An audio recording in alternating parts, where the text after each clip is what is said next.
It should be a kind of era of maximum human flourishing where we travel to the stars and colonize the galaxy. So I can eat this? Taking a look now, I would not recommend eating that. We've been sold this fantasy that artificial intelligence will swoop down like a chrome-plated eagle and eradicate every obstacle in our path. It's gospel preached by tech bros and AI CEOs, and we're all just expected to say okay and open our wallets. But after wading my way through the swamp of these smart devices, it feels less like problem solving and a lot more like problem creation. Companies are slapping smart on everything. Startups are parading around claiming their junk is peak innovation. I want you to look at this sphere and tell me how revolutionizing this is.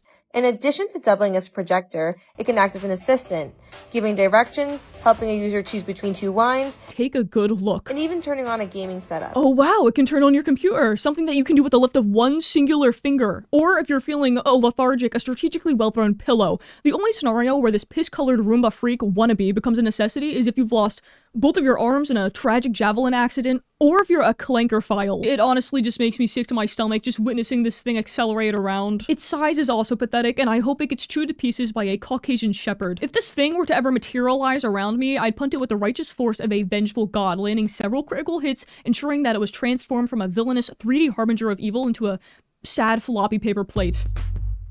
The real villain is a bad habit. The one that runs on autopilot in the background of your life, draining your resources for no good reason. And to fight that mundane, everyday evil, we have the sponsor of today's video, Fume. It's an award-winning flavored air device designed to help you move away from a bad habit by replacing that hand-to-mouth fixation. There's no vapor, no nicotine, just natural flavor. And they have like a garbillion flavors. Previously, I was praising orange vanilla, but now my brain has decided that it's the start of autumn, so I've really been into cinnamon hearts. It gives that warm, natural spiced fall flavor, letting me LARP as a little cozy sweater-wearing intellectual in mid-August. This thing is also engineered to be incredibly satisfying to fidget with. It's like ASMR for people whose brains have 12+ browser tabs open at all times. And I know that's you. And because it has no batteries or charging, I know it'll never betray me by dying in the most inconvenient moments possible, unlike every other device I own. Breaking a habit is a nightmare, your brain hates it. Fume works by giving your hands and mouth a non-self-destructive side quest to go on. Over 500,000 people have already made the switch to Fume as a part of their habit change journey. If you're ready to try it for yourself, now's the time. For a limited time, if you order the journey pack using my code CyberNoop, you'll receive a free Fume topper. It's a cool little accessory. Click the link, tryfume.com/cybernoop, or scan the QR code on screen to get yours today. Back to the slop fest. These tech oracle AI CEOs promise us a world of seamless living, a world where their algorithms and neural networks handle everything, leaving us to bask in a state of optimized, effortless bliss. Cleo, everything that moves will be robotic someday.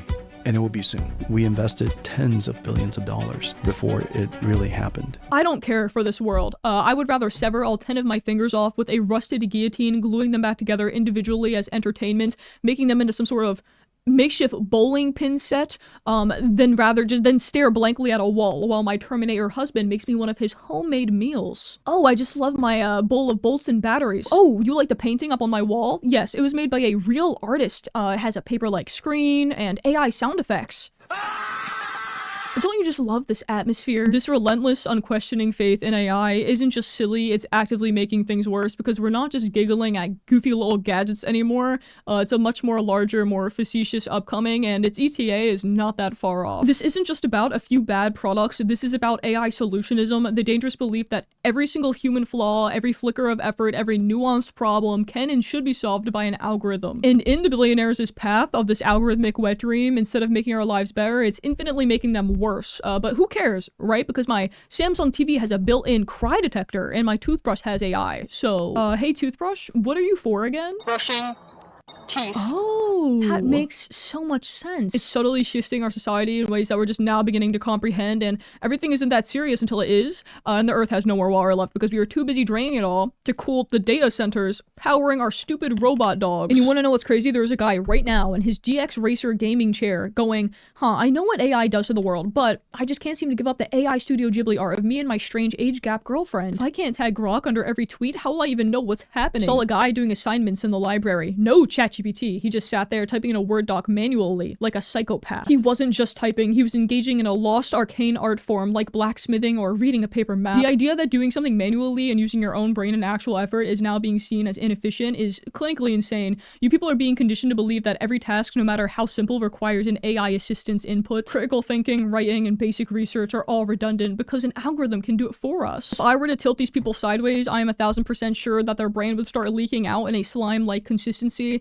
I don't even know how these people get let into universities. I genuinely hope that they fail at life and never get hired by anyone ever because their degrees were entirely cheated. Oh, you guys are still using ink-filled pens? How quaint. I, however, scanned the paper with the most inconspicuous ChatGPT-infused glowing elongated machine so that I can find out what the most common gas in our atmosphere is. Nitrogen. It's nitrogen. Are you in the 5th grade, perhaps? This isn't just a pen. This is a social and academic suicide device. If I were to catch someone using this, I would never, ever, ever let them live this down. I feel like you'd have a better chance of not getting caught by just screaming the question at the ceiling and hoping God answers.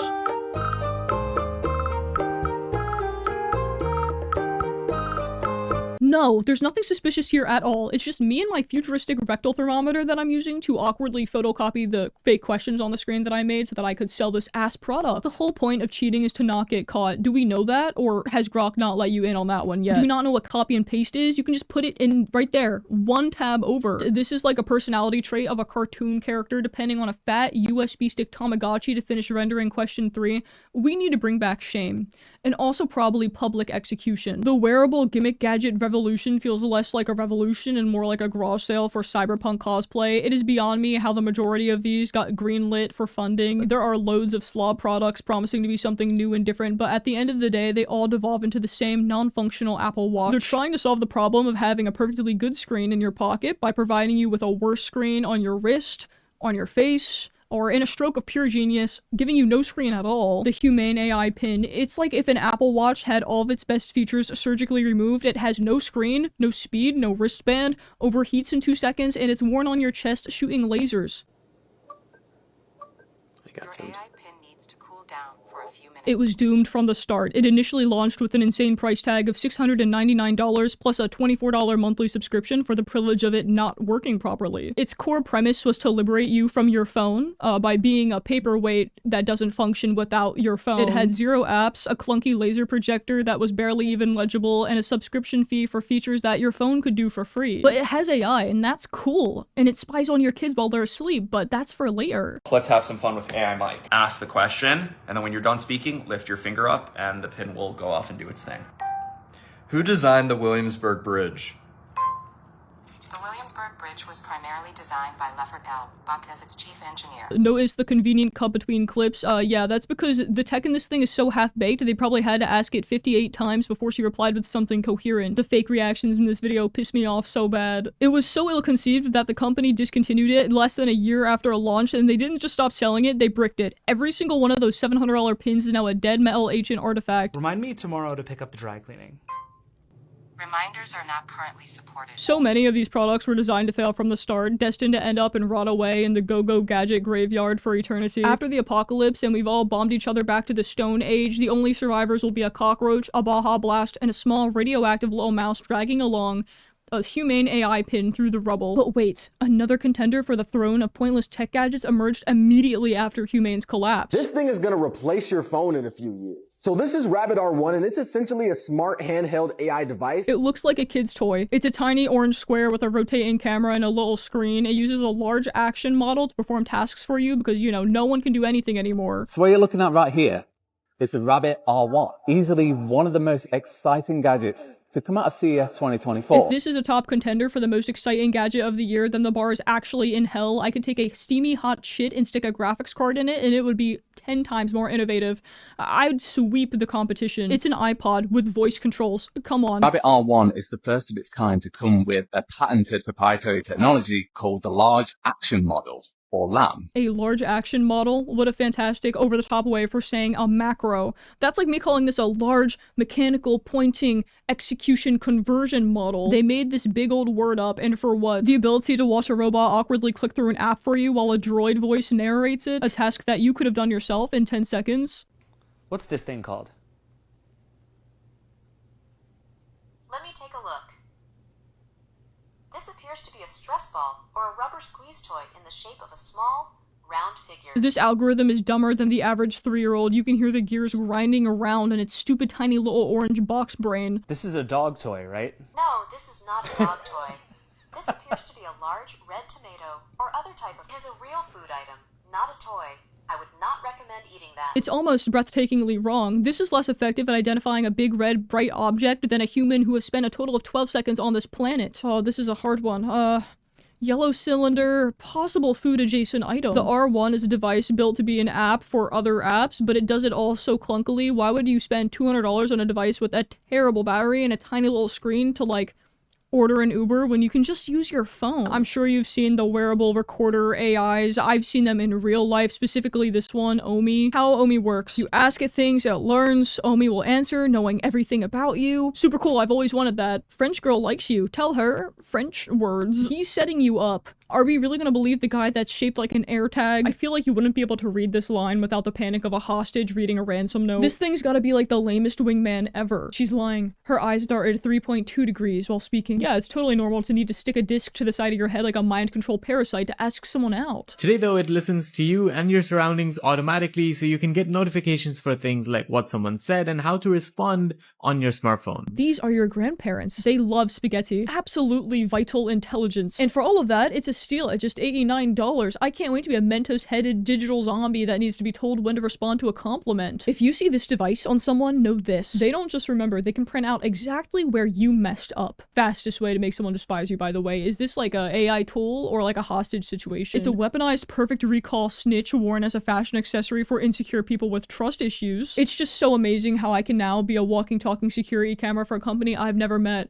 Oh no, yeah, it's really cool how you have a verbatim transcript of every conversation I have. You are paying a company to harvest your life for data. It's not a friend or an assistant, it's a data vacuum. I had to cover the window because the lighting in here was getting too celestial. Omi isn't the only tool to spy on people because there's an entire ecosystem of these things. There are a lot of trust-destroying pebbles, such as Plaud. What if I told you this is not a credit card and is actually listening to me?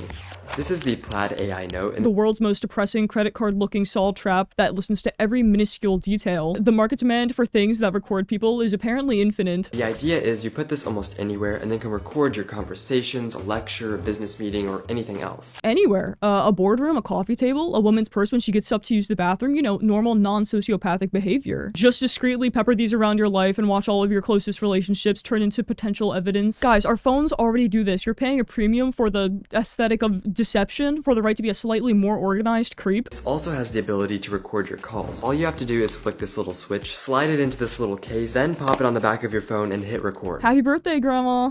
Yeah, by the way, our entire conversation is being logged and analyzed by a machine. Blow out the candles. Press this button and put this in your kid's backpack. This will literally record everything that your kids, friends, and teachers say while your kid's at school. I don't think this is parenting. I think this is just like you running a tiny clamped paranoia module unauthorized FBI wiretrap out of your kid's Lightning McQueen backpack. Let's move away from the rectangular evil and talk about the note pin. So I got to partner with Plaud with the first ever wearable note taker. So we're just lying. We're just lying for fun. I invented the light bulb. It's just a mic that you can clip onto your shirt when you already have a wearable note taker that's in your pocket and free. It's a device for people who want to be present without actually being present. You can just let your conversation flow into the ether and then it gets sucked up by AI and turned into a mind map. It's like having a conversation with a black hole and then a few minutes later the black hole spits out a summary of your conversation. And for that, it's a steal. And let's be honest, nobody wearing this clip is going, hi, before we start this conversation about the weather, do you mind initialing here, acknowledging that this whole conversation will be summarized and then fed to ChatGPT so that it can learn more about you? Great, thanks. It immediately fires your conversations into the ChatGPT wood chipper and demands that it spits back the important bits because why actually listen and remember what someone said when AI can just give you a cold, soulless, bullet-pointed list when... Sorry, I'm getting a... notification? Plaud AI. Summary of your friend's traumatic breakup. Subject was emotionally compromised. Huh, I wonder how they knew that. Oh, seen crying. Wow, this thing's so advanced. Send flowers and don't mention Steve. Alright. Hey Alexa, can you send flowers and don't mention Steve? I hate the idea that everything needs to be summarized. Every product should be able to provide you with a summary. You're telling me that your Samsung fridge needs to be able to create a summary for you. Because what every home needs is a kitchen appliance that requires a software update. This fridge actually shook me to the core the first time I saw it. To the core. I'm so sure it did. Not like the birth of his child or like a beautiful sunset. The refrigerator. This is peak modern luxury. Having an emotional breakdown in the appliance aisle of a Best Buy. Beautifully aesthetically pleasing in my kitchen, the newly added AI functionality has made keeping track of groceries way easier. The AI Vision Inside feature automatically recognizes what's in my fridge and takes count of what you add or remove so you always know what you have inside. You're putting it in the fridge. You know what's in there. Do you have like Alzheimer's? Even if you're living in a house with 52 other people, you can just use your arms to open it and see what's inside. You don't need Vision AI inside of the refrigerator, because the one thing that humanity was desperately missing was a fridge that could see. For thousands of dollars, you will never have to experience the primal, terrifying burden of opening the door and looking inside. Thousands of dollars. You have paid thousands of dollars for problems that don't exist with solutions that are infinitely more complicated than the original simple task. And it has a recipe app that suggests meals based on what's inside. So after spending $5,000 just to avoid opening the door, you can now just let your fridge tell you what to eat. You have surrendered all culinary autonomy to a glowing filing cabinet. So it sends them directly to my oven and all I do is press start. You can send the baking instructions directly to the oven. We have achieved it. The complete circumvention of human effort. Have we all gotten like this lazy? Supercomputer in the fridge talks to the supercomputer in the oven so that you don't have to even turn a dial. God forbid you use a fraction of the caloric energy you're about to consume. You can even get a live view into your oven with the SmartThings camera monitoring feature. This is awesome because, you know, when I'm waiting for my frozen pizza to cook, I don't want to go watch TV like a wagey freak. I want to stare at a live stream of cheese melting on my $3,000 smart oven's built-in 4K camera. Speaking of TV, Samsung makes an AI version of that too. Oh shit, I see you finally got a new TV for your room. Nah man, this is not a TV. Yeah, sure buddy. AI cry detector. What does that mean? Is it gonna start yelling at me if it sees me crying? Maybe it's for if you have a kid or something. I don't know. This is the most dystopian babysitter ever. Instead of getting off the couch to check why your kid's weeping, it's just your TV will now notify you. Alert. Unit Johnny is experiencing emotional compromise. Probable cause hunger. Suggested response. Play trailer for upbeat musical to drown out the sound. Cool. An AI pet nanny. AI pet nanny for when your dog is pissing all over the floor and choking on the pillow filling. It'll do what exactly? Ask it not to? Will it start barking? Will the TV on my wall start barking? 24/7 movie theater. So this is actually not a feature. This is the definition of a television. Samsung is literally telling you that their television can do the primary job of a television, but now it's an AI feature. This is like a company selling you a car with a drive forward feature. It's never been done before. And AI capabilities. It's not a TV, but... So it's literally just a TV. Looks like a TV, acts like a TV. It's probably a TV. Will Samsung send me one? So where does that leave us? The future of smart products shouldn't be about slapping an AI and a Wi-Fi chip into every inert object known in the universe and calling it innovation. That's not progress. That's a tech company's quarterly earnings report. Real innovation, the kind that actually improves our lives, isn't just about creating solutions for problems that don't exist. It's about using this genuinely insane, bewildering technology to tackle actual human needs, not just manufactured insecurities. Which brings me to a question. That's where you come in. I'm not trying to comment farm here. The algorithm already does that enough for us, but I'm genuinely curious. Great, I think my microarm just broke. Okay, that'll work. What is the most ridiculous AI product you have ever seen, or an AI product that you hate the most? Or is there an AI product that you've found to be actually useful? Throw it in the comments. I need to see it. I plan to make a big, long, huge, proper video about the AI spiderweb. Bye.